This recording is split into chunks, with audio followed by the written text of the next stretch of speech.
point, you want them to point with their glove, and you come over and through, snap, and follow through.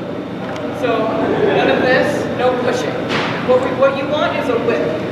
Okay, you don't ever want them to push. So you want faced away, all the way through. Over-exaggerate the follow. It's not going to matter right now, but when you're 30, 40 outfield away, the follow-through is going to be what gets that ball to the other person.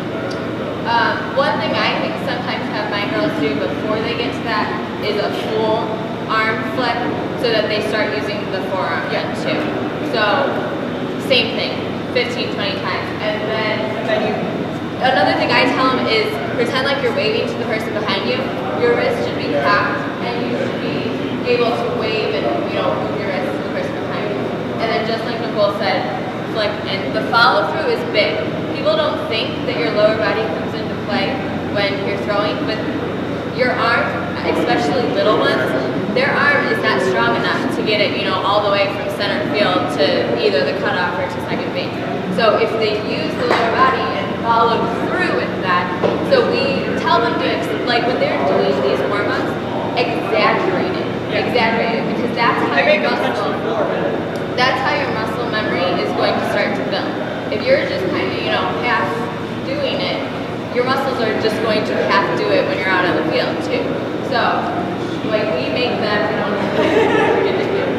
completely exaggerate and follow all the way through. And the other thing is, guys, I know we like to say that girls are just as strong as boys, and they can be, but they're strong in different areas. Right? Girls don't have that arm. They don't have the big biceps, and they don't have the big shoulder and the big back. They have the legs and the hips and the butt. So this motion, they need to learn. Because right now they're little and they don't have muscles one way or the other.